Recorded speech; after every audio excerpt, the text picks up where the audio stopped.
Welcome into the Action Network podcast. We are presented by FanDuel. I'm your host today, Brendan Glasheen. Today's episode, Week 16 NFL Best Bets.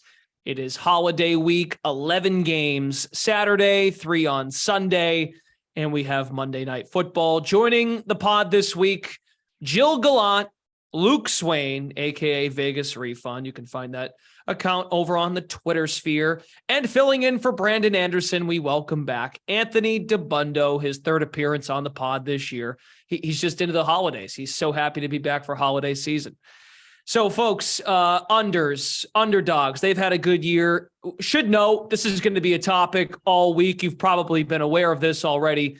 Arctic blast across the nation impacting totals this weekend. We have 8 totals south of 40 points. The 3 lowest over-unders of the last 3 years are all this week. Atlanta, Baltimore, Houston, Tennessee, and then that New Orleans, Cleveland game sitting at 32.5. That's the lowest total in quite some time. The Best Bets podcast went 5-4 last week. We're at 72, 59-4. Record for the season. And as a reminder, you can follow along in the Action app. You can follow the account that has our picks logged there. Action Network NFL Picks, Sunday 6-pack from Raybon and Stuckey. Jill, we'll go to you first. Your first best bet for Week 16. Absolutely, Brendan. We're going to start with the Chicago Bears versus the Buffalo Bills. And I'm going to take the Chicago Bears, listen to this, Chicago Bears to cover at plus 8.5. And we talked about this on the recap podcast this past week, Brandon and I. The Bills defense just isn't shutting teams down like they used to. Dolphins ran all over them in the snow game. Raheem Mostert, if he had played every snap for the full 4 quarters, would have been on pace for about 400 yards rushing just after the first quarter. And the Bears offense is just completely geared towards the run. And if they're effective, which they should be against this Bills defense, they can keep Josh Allen off the field. The Bears average the most rush yards per game, rush yards per carry. They have the most first downs rushing, and they've only lost 3 games all season by 9-10 points, both to the Packers and the Cowboys, a game that they still put up 29 points on, by the way. And Josh Allen and the Bills, they have a tendency to play down to their competition. Like when they play a defense that is allowing, giving up 24 or more points per game, they're about 15-15 against the spread lifetime. This season, when they face defenses that are giving up a ton of points, they're 1-3-1 against the spread. So for me, I'm going to be taking the Bears to cover as a big home dog in this spot. Okay, so Josh Allen in his career in the month of December has played well straight up, 7-4 against the spread. But Jill's going the other way because of what's been going on this year with the Buffalo Bills and those big numbers. Luke, you're next. First best bet. So my first one's going to be the Niners, who are going to be laying a touchdown, hosting the Washington Commanders. This one is really chalky, and it's honestly it's pretty straightforward as well, where Taylor Heineke feels like he is on the verge of just falling on his face. And the Niners defense, in my opinion, is probably the most dominant unit in the entire league right now, where I went against them with the Seahawks, and I went against them with who they play the week before. Bucks. Yeah, I think I went against them. Yeah, which and if I remember correctly, you may have gone against them when they played the Chargers. Maybe no. The Dolphins. They played the Dolphins before that. Yeah. Either way, within the first quarter, I the second you just watch this defense, you just regret betting against them. And this is just a scenario where, we're hearing that Carson Wentz is in the conversation of playing again, which tells you all you need to know in terms of the team's confidence in Heineke. And I was going against a defense that hasn't allowed 17 or more points since week 7 of the Chiefs. And that was a banged up Chiefs team. Going against Taylor Heineke, who hasn't played a top 10 defense in terms of the EPA, outside of the Eagles, who were totally banged up in that game as well. So this is just a coaching edge, every edge is the Niners, and this is staying on 7, which is kind of suspect. I think if Chase comes back, Chase Young is deemed healthy.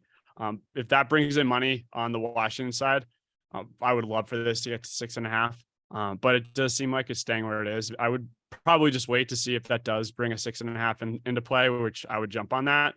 But this is just a Taylor Heineke situation that is trending down, going against the best unit in the entire league. And I just don't know how they're going to score more than 2 touchdowns, if that. So I'll take the Niners -7. The Taylor Heineke show took its first loss against the spread this past weekend. So he's now 6-2-1 in his last 9 against the number. And we've referenced this quite a bit, riding this guy 11-4-1 against the number, his last 16 starts, Heineke at quarterback. And yes, the reporting today is Chase Young will make his debut, season debut against the Niners. So that is on track still, Luke. That's good news for that team. But we'll find out if the Niners can sustain it and keep Brock Purdy protected. Yeah, and it's just, and the last thing, like Heineke's like 3rd worst in turnover worthy plays, 3rd worst in PFF, and this is just very much a matchup similar to the Bucs game that the Niners played, where they put up 35 on the Bucs defense. Purdy is like, they're doing the same exact thing with Purdy that they were doing with the other 2 quarterbacks. So I had that written down. I just wanted to mention the Bucs comparison. And the Commanders are in the top half of the league in our Action Network luck rankings as well. They are even better. Yep, top half. So they're not quite top 10, but they're in the top half of the league in the luck rankings, which means things are breaking their way to not only win some games, as we've noticed, but also cover in games. Okay, DeBundo, what do you got for us? First best bet. Speaking of teams who have been getting lucky and covering, Cincinnati Bengals have been the most profitable team in the NFL this season. They've been great against the spread since the first 2 weeks of the season. They've only failed to cover 1 game. Credit to the Bengals. They've turned it around. Lou Anarumo might be the best defensive coordinator in the NFL. It definitely has a case for it. Joe Burrow's played better, but this is a good sell high spot. And I know I said the exact same thing. I wasn't on the podcast, but I said the exact same thing last week in my preview when I bet the Bucs +3.5 in this same spot at home against the Bengals. I like New England as well, +3 against Cincinnati. New England is better than Tampa Bay. And let's go back and look. I mean, if you could just look at that game, Tampa Bay completely dominated the yards per play, the total yards. It was a failed fake punt by Giovanni Bernard, a couple of fumbles, and a pick that gave the Bengals 4 scoring drives of less than 40 yards. And that's just kind of the stuff that you just aren't going to get on a week-to-week basis in the NFL. And I think they're clearly overvalued here. Anything a field goal or better is fine on New England. New England gets pressure. Their top 3 sack rate, top 5 pressure rate. That's a major key against the Bengals. If you're able to get to Burrow and force those sacks, force them into negative plays, it really keeps this offense stuck in the mud. And they're also very good at taking away explosives, which we know watching the Bengals is what they've relied on so heavily with Jamar Chase in the last year and a half. So I think this is a clearly overrated Bengals team against a desperate Patriots team that is pretty much in a must-win situation. And I know, I'm not like a big narrative guy, but coming off of last week's loss, you'd expect a response from the Patriots. I won't guarantee it. I won't say, oh, you have to trust Belichick. I don't really believe in that kind of stuff. But this is the kitchen sink kind of game for New England, and their offense has to get going at some point. So I'm going to take the Patriots with the points. It doesn't have to get going at some point. It just might be that bad. Yeah, Brendan, you were there. Yeah. Sorry about that. Awful. And forget the final play. The first quarter, they can't line up on time, and they're not on the same page. So They also got hosed. I mean, they should have won that game. There wasn't a touchdown. So there's all kinds of things that he was out of bounds. All kinds of things that went wrong at the end of that game. All the things going right for the Bengals. I do wonder if it would have been 2.5 if those results had been flipped, which the box scores suggested they should have been. So, I mean, Mac Jones has clearly regressed, but the Bengals don't get a ton of pressure. They're bringing Trey Hendrickson back. He's playing with a broken wrist. They're saying he's going to manage it. I don't know how that works, but they have quietly had a bunch of injuries pile up on the back end of that defense right now too. So there's a few things about the Bengals that I'm kind of selling right now. And I'm looking to potentially get back in on some Ravens if Lamar is able to come out healthy at some point. Yeah. I mean, to be fair to you, why is the number only 3? That's what I keep looking at. And I'm just like, okay, maybe they believe in the Patriots to get right spot, but maybe it's more of the Bengals. They like you said, they're 19-3 in their last 22 against the spread. And for New England, you mentioned you didn't want to go the Belichick angle, but I'll bring it up anyway. Bill Belichick off a loss in his career against the spread, 41-8-1. That is either as an underdog or under a touchdown favorite in his last 20 years as a coach. Seems pretty good. The spread. Yeah. Yeah. I think the Bengals, everybody wants to put them up in that tier with the Bills and the Chiefs. I would still say they're solidly in the next tier. with, say the Ravens or the Chargers, more so than I'm ready to put them amongst the Bills Chiefs elite tier. And I know they won the AFC last year, but I'm still holding a little bit of skepticism about this team. Maybe it'll bite me, but I don't think it will this weekend. And like, if you bet the Bucks last week, you should be betting the Patriots this week. Where, right? And I bet the Bucks last week, and I bet them again. Yeah, they were on my list for this, and I just want to be able to give out 3.5. And at this time, it's 3, which I totally get. And no one is. I'm a Patriots fan, but I am fully committed to tanking. Like, and I'm not just blowing smoke saying that. Like, them winning is not good for the future because they're going to get destroyed in the playoffs, and they're just not good. Whether I don't know if it's Mac or Patricia, but if there is a spot that they can cover, and I think if they cover, they're probably going to be winning. It's just one of those situation spots that I totally agree with, even though I am not a believer in the team at all. Agreed. Let's go back to Jill. Revenge game. Jacoby Myers revenge game. But I'm actually going to be looking at cross conference matchup in Kansas City. I'm going to be taking the Seahawks plus 10, and I'm going to hold down the fort for Brandon. He's not here today. I think I need a little vacation to Seahawks Island. This is the third game in a row the Chiefs have been favored by 9 or more. They didn't cover versus the Texans or the Broncos. 6 games this season with being favored by a touchdown or more. They're 2-4 against the spread. One of those games was against Bryce Perkins and the Rams. So sure, you can take that one, but I like to take that one. I'm going to throw that one out. Chiefs has a favorite of 3.5 or more with Patrick Mahomes, 28-35-1 against the spread. I just don't think with the Chiefs defense like this that they should be that large of a favorite. They're giving up 30 passing touchdowns this season. That's dead last in the NFL. Sets up kind of perfectly for some garbage time touchdowns as well from Geno Smith in this passing offense. Maybe cut that lead to 9 or within a touchdown. And for what it's worth, the Seahawks, they haven't gone 0-6 against the spread in 6 straight games since all the way back to 2000. So I'm going to ride that trend and ensure that they go 1-5 in that stretch. Seattle Island closed. That's what it feels like. The life raft is already floated away. I'm just more or less trying to annex it back from Brandon just for this week. All right. I don't have much to add. I think it's always worthy bringing up that Mahomes stat when the number is 3.5 or more. The team they don't put teams away. That's been evident. Luke, what do you got for us? Second best bet? All right. So my second one is going to be Eagles, which right now sits at plus 5.5 going to the Cowboys. Now, I totally see this. I get the number move. Like, Jalen Hurts is out. I was one of I bet the Cowboys at 3, just basically grabbing a number.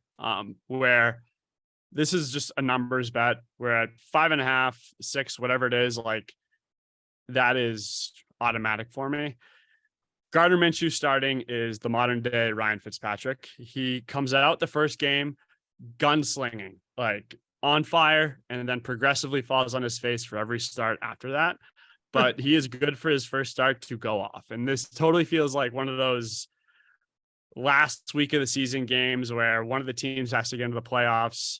The other one has nothing to play for. And everyone bets the team getting into the playoff because they think they're quote unquote more motivated, where like this has that feel to it. Eagles defense is probably, if not the best unit on the field, going against an Eagles offense that, like, I think can just run the ball on this Cowboys defense. That is a shell of itself, giving up 30 plus points a week. Like, they are just so injured. And I am a little bit skeptical that there are rumors the Eagles might rest more starters and just wave the white flag with Hurts being out. But them activating Dallas Goedert, can't even pronounce his name. It kind of tells me that they aren't, because why would they activate him if they're going to be resting people? There's really no reason to, unless they were at the deadline, which I'm not sure if they were. But this is really just an elite Eagles team getting 5.5, 6 points with Gardner Minshew, I think, being totally capable, especially in his first game. I just think that it's just the motivation, I don't think is fair to assume that they're just not going to try and throw in the towel. And I'll just take the 5.5. Yeah. Does it make you does it make you feel better that it's a game they don't need to have? Like, say this was a game the Eagles, I suppose they still kind of technically need the game to secure the 1 seed, but does it make you feel better that Minshew has nothing really to lose here? Like if they're pulling guys, if they're resting guys, that there's not as much pressure on him. I guess like there is concern of like if someone gets injured, like there's probably less of a chance that he's going to come back in, or like if he's good, like if he bangs his ankle and if it was a huge game, he'd play again. They probably aren't going to play him in this game and they're just going to rest him. But like Minshew has everything to play for. Like, and this guy he's just like he has everything to play for. This offensive line can totally dominate Dallas in the trenches where they can just run the ball 100 times. And yeah, the mismatch is the Eagles offensive line against this Dallas defense, and Minshew really doesn't, like, I'm not worried at this number, where at 3, not a bet. With Minshew, that'd be crazy. But like 5.5, 6, sign me up. They met at the end of last year in Philadelphia, and the final score is 51-26. Eagles did make the playoffs, so did the Cowboys. That's shaping up to be the same this year. Minshew in the game finished 19 of 33, 186, 2 touchdowns, a pick, was sacked 3 times. He ran the ball 5 times for 10 yards. That was how it looked last year when he played for Jalen Hurts, who was banged up. Let's go to DeBundo, second best bet. Yeah, I'm going to stay in that game. I think Luke made a good case for my over there. I think the Eagles offensive line has a massive advantage against this Dallas undersized defensive front. Like, you can run on the Cowboys, and the Cowboys defense has regressed quite a bit in the last few weeks, giving up over 5 yards per play to the Texans, giving up 7 to the Jaguars, getting hit in the secondary with injuries now and getting exposed a little bit there. On a play-to-play basis, they're just not as elite as some of the other teams you think of when you think of the elite defenses, and they have been a bit reliant on turnovers. So I think Minshew and this offense can have success. I am a little worried about pulling everybody too, but at 47.5, I like the over. I actually bet the over 50.5 on Sunday night, and Dallas plus 1.5. So that shows you how far this market has come with all the injuries and the news. But I still like over 47.5 here with Minshew in the game, because I do think their offense will find a success on the ground, no matter who's in. They've been mauling people, whether it's Gainwell, Sanders, or even Boston Scott getting going against the Giants. So they've been able to run the ball all year. It's been their calling card, and they'll still be successful there. And I love this Dallas offense against what I think is also an overrated defense in Philadelphia. You mentioned the game last season. Yep. Philadelphia rested most of their defense in that game. And Dak had one of the most efficient games he's ever had. But this Dallas offense has played like a juggernaut. Since Prescott came back from injury, he's top 3 in the league in EPA per play, top 2 in success rate, top 5 in rushing, top 5 in passing. So they've been a dominant team, and you can run on this Eagles defense. Absolutely. And if there's a question mark about motivation where the team has maybe 1 foot out the door, you're going to see that on defense more than on offense, I think. And you'll see the Eagles defense going vanilla because they don't want to show anything to Dallas ahead of the playoffs, where there's a good chance they could play each other. And they look like 2 of the 3 best teams in the league. So I think there's going to be points in this game back and forth. I think Dallas will ultimately probably win it. I think the spread's about right, but I love the over 47.5, 46.5. Does it depend on how the game starts and then Sirianni makes that call, or does he make that call pregame to sit other guys? That's a pregame call. We won't know it. Maybe it'll leak, but like, we're not going to know. But you wouldn't be shocked to see like a first half if they're not competitive, like they just pull. I don't know. They're very smart front office. Yeah. They're very, they have their eyes on the Saints game next week because they can beat the Saints and give them a worse draft pick, which gives them a better pick because they have the Saints first round pick, and they can clinch it next week. But like Luke said, like, Minshew's capable. He's more than capable as a backup. He's one of the better, if not one of the best backups in the league. So given their rushing advantages, I think they'll be able to just kind of be vanilla, stay in this game, score 20, 24 points, and maybe lose, but they'll be in the mix. Okay, that's a 4:30 start on Saturday afternoon. I think we were going to be moving to Christmas Day here for our last slate of picks. We'll go to Jill first for his final best bet. Yeah, I'm going to be looking at the total for one of these games. It's already steamed up. It might steam up a little bit more by the time we get to kickoff. I'm going to be taking the over 50.5 between the Packers and Dolphins. This pick is mainly about Miami. Full support on their offense and a full fade of their defense. The offense actually impressed me last week in Buffalo because the script was completely set up for a clunker in that snow globe game. 29 points, even though Tua Tagovailoa only completed 50% of his passes. And the explosive capability of Tyreek Hill and Jalen Waddle is really why no wonder is safe. And you can look at the home and away splits for passing for the way Tua is. He's around 69% when he's throwing at home. That drops to about 62% when he's on the road. As for the Packers, I think their offense is starting to round into shape. I mean, this isn't the Texans coming to town. Ever since that Lions game where they only scored 9 points, they averaged 26 points per game. And they're facing a defense that is bottom 5 in points allowed per game, doesn't really have a pass defense to speak of. It's going to be tight. Like, I'm projecting around 51 to 52 points, but I think right now that there's potential that you could see a 35-32 game. Concerns about the weather at all in Miami? It's not quite the Arctic cold that I teased off the top, but there's going to be some wind and possibly some rain. I mean, you would probably have seen that total start to skew down if there was actually legit concerns about that. Like, you're seeing some totals this week, 32 and a half, 35, 36, where the actual Arctic bomb is expected to make an impact. I can't imagine that wind and rain would be enough to stop these two teams from putting up 30 points. Fair enough. Luke, what do you got? Final best bet. So my final one is going to be Dolphins laying 3.5, hosting the Packers. And like, start of the week, Packers plus 5.5, 6 was probably one of the first ones that caught my eye. Mm-hmm. But this has just come down too much for me, where the Dolphins, who have, I believe, the largest home and road splits in the entire league, offense and defense, are coming off of a 3-game road trip against the Niners, Chargers, and Bills, which I can't think of a worse gauntlet than that. Where when they played the Bills last week, they ran the ball extremely successfully, extremely impressively with Raheem Mostert.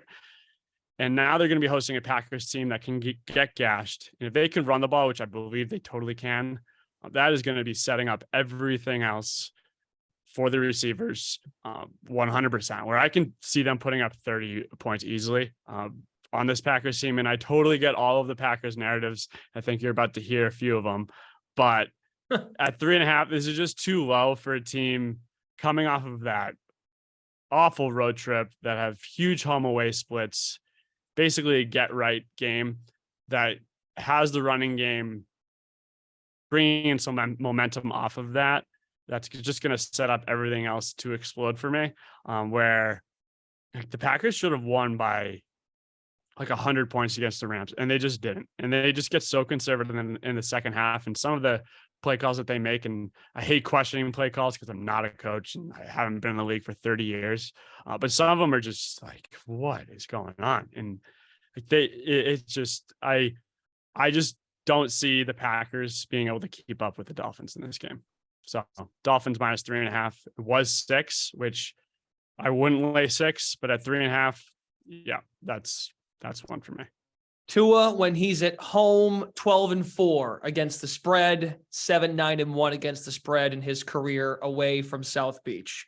Those are the numbers. Luke said he had a feeling. I do too, because DeBundo's making gestures, and he's got his best bet now. What is it?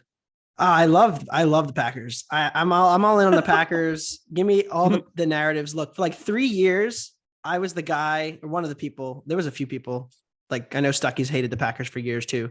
Like, we would just say that they're fraudulent and that they're going to lose in the playoffs, and then Packers Twitter would get mad. Like, I know we have a bunch of Packers fans at this company, so like people, Matt Treby, not to name names, but they would always say, get mad. I'm actually in on the Packers now. I'm buying low on Green Bay as a team going forward with their chances in the potential playoff situation. This offense has quietly, gotten really healthy. They finally have their full complement of average to above average weapons available with Jones and Dillon healthy and all the receivers all on the field at the same time. It's not a great receiving core, but it's an okay one with, enough for Rodgers to work with at least. And Rodgers seems to be playing better and looks healthier after he had a couple of games where he was just really, really bad. And I think his finger injury was kind of bothering him there, but he's played better. And I thought he looked really sharp against the Rams. They were moving the ball up and down the field without a problem. They had some issues in the red zone. They had one bad turnover. There was a couple of fluky things that kept that game closer than it was, but they're playing really well. And I think the Green Bay defense, yes, they can't stop the run. Joe Barry, is the worst, maybe the worst defense coordinator in the league, but they do take away the deep middle of the field. If you go by DVOA, they are the third best defense at taking away the deep middle of the field in the entire league. And that is where Miami lives. And that's what Staley did. That's what D'Amico Ryans did. And if Green Bay can take that away, you make Tua look a lot more pedestrian. Tagovailoa has 15 turnover-worthy plays this year. He's gotten very fortunate to not have turned the ball over more than he actually has. So a lot of dropped interceptions. I'm selling this Dolphins team. When they're a big underdog, their offense is explosive enough to keep them in any game. Like we saw that with Buffalo. But when I'm laying points, this defense, like Jill said, it's just really bad. And I think there's holes that Green Bay, who is top 7 in offensive DVOA for the season, hard to believe, 7th. I think they're going to get hot at the right time here. And I think they have a good chance to make the playoffs if they win this game. And I'm also long on them to potentially be a dark horse in the NFC playoffs if they get there. So back to the luck rankings discussion, you've got the Packers who are towards the bottom of the rankings, which means they've been unlucky, and the Dolphins who have been one more of the lucky teams this season. So, I mean, it's funny because for years, Green Bay was like the luckiest team in the league. They won every 1-score game. They got every bounce. They win 13 games, even though their numbers said they should win 10. And this year it's gone the complete opposite direction, and everybody's decided that they just suck. I really don't think that's the case. But I feel like the perception, which I don't even know what the betting splits are. I'm sure, Brendan, you have it, but the perception of Green Bay before the bye was like, they are awful. They are they're not making the playoffs. And then after the Rams game, now it does feel like the masses are starting to catch on to them and starting to love them again, which isn't hard with Aaron Rodgers. And after those 3 road games, I don't think Dolphins stock has been this low than it is at the current moment, where no one believes in the Dolphins at this time. They did get bullied twice, which I think went into the price of I thought they were undervalued just last week in Buffalo. But yeah, I think that's a fair point, but I don't know that a win against the Rams has everybody believing in Green Bay again. They do probably need to win out to get in the playoffs. Yes. So it's a long shot, but I like them next week too. Yeah, Miami, Minnesota, and Detroit to close the season for the Packers. 88%. They'll be favored the last 2 games, I think. Okay. 88% of the 88% of the money, 65% of the tickets are on Green Bay. And I'm starting to figure out what Luke's doing here, maybe because he sees the whole company outside of him is on Green Bay, and he is not. The public action mush. Not even is what thing. He's not signing up for this. Oh, it's a thing. It's not a thing. You just remember when we all lose. No, that's fair. Here. DeBundo didn't want to name names. I will. Stuckey, Raybon, Nick Martin, Nick Giffen, Millman, Delara, DeBundo, Brandon Anderson, all on Green Bay. Yeah, I actually took +6 before the Packers even kicked Monday. They were offering a look ahead before the Packers. Which Luke acknowledged that he's cool with that, but he just thinks it's getting too much. And I put in the thing, anything over 3.5, 4 is fine. And I wouldn't at 3, I wouldn't bet it anymore. The money percentages, it is the reason they're somewhat flawed is because we don't know when the money's coming in. We're 88% of the money. I would make a very strong assumption that was on the 6s, the 5s, the 4.5. Yeah, anybody who's betting early in the week is getting better numbers, and then you have your Sunday bettors who come in. Fair enough. Good points. Which is probably why we're seeing that the public is on the Packers, because I totally get it. The Packers at the numbers earlier this week, yeah, easy. But now it's at 3.5. It will be very interesting to see what those splits become by Sunday. Okay, before we wrap up the show, let's take a quick look at next week's lines for week 17, right? 17, week 17 coming our way next. So 2 weeks to go in the regular season. We do this segment, folks, the look ahead line to see if we like numbers now before they adjust after Sunday. And DeBundo wants to take a stab at it. We usually go to Brandon Anderson on this, but you're going to go right back to the Packers, who, as you acknowledged, they are a favorite next week, a short favorite against the Minnesota Vikings. Yeah, that Minnesota team is something else, huh? Coming back 33-0 against my Colts. I think that Green Bay is a clearly better team than Minnesota. They've been a much better offense. Minnesota's run game has been their biggest weakness this year. Dalvin Cook is on watch. He has just not been the same back. And if you're not able to run on this this Green Bay team, it's much harder to move the ball. Also the motivational angle. I think there's a chance that Minnesota will have already clinched and they're basically just jockeying with San Fran for 2 and 3. There's no real chance for them to get up to the 1 seed. So we could see Minnesota, anybody who's resting or banged up could be held out of this game, with Minnesota starting to kind of focus on the playoffs. And really the main reason I'm giving out Green Bay now is because it's sitting at 2.5. I think there's a good chance that it hits 3.5 by next week. If, Green Bay were to perform well this weekend, which I'm hoping for. But the Packers getting that under a field goal, I think, is a valuable situation right now. So I like the Packers -2.5, and I bet it this morning. And that makes total sense. I mean, no one catches more heat than the Packers. Their fan base travels the best for a reason. And what if the Packers win on Sunday? This thing is going to get destroyed because everyone is going to be back on board. And if it goes to 1.5, 2, because, something they underperform or whatever, they're not going to be out of the playoffs. Green Bay will still be mathematically alive, I'm pretty sure. Unless Washington and Seattle win, which I can't see either. So Green Bay's likely to still be in the playoff picture. Even if they lose, they still could sneak in at 8 and 9. So they're still going to be playing for everything. And if it's 2, I'm not that worried about it, but 3 being the key number that it is, I want to get to 2.5 while I still can. And if you believe it's rigged, if you believe that everything's rigged, like the Packers Lions game last week of the season, winner gets in the playoffs, would get a lot of viewership. They probably get flexed. I mean, Jags Titans might have something to say about that. Well, there's no night games last week of the year. They all played the same week. No, they don't. No, they do one night game every year, don't they? I don't think so. Yeah. No, because last year was the tie. Remember the? Oh wait, no, I'm sorry. No Monday night. There's no Monday night game. They flex one game to Sunday night. No Thursday game either. Yep. Right. Yeah. No Monday night. No Thursday night. That's it. My fault. They'll put either Jags Titans or Packers Lions. Probably not Packers Lions because there'll be other games. Maybe. I think Jags Titans out for the season. But that game's still going to decide the division. Yeah, I mean, right. So if you believe everything's rigged, which is not for this podcast, would you rather have a play-in game being Packers Lions or Jags Malik Willis? Yeah, that's true. I mean, of course, the Lions would do better ratings, but there's other teams is the problem. But we'll see. Right. It'll be interesting. I'm just surprised Dalvin Cook is Packers catching Lions strays. for a playoff spot. This is supporting your Packers, by the way, on how they need to win. 75-1 NFC is still out there. If you're really crazy. All right. I think that's going to do. Well, hold on real quick. Last thing on this look ahead. What has to happen for Minnesota Giants then? What if Minnesota blows doors? Minnesota has not blown doors on anybody all season. I'd be very surprised if that happens.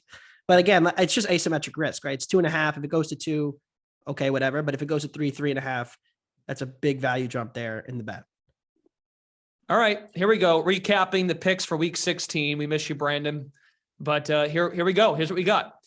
Jill Gallant is on Bears +8.5, Seattle +10, and the Green Bay Miami Christmas Day game over 50.5. Luke is on San Fran -7, Eagles +5.5, and the Dolphins -3.5.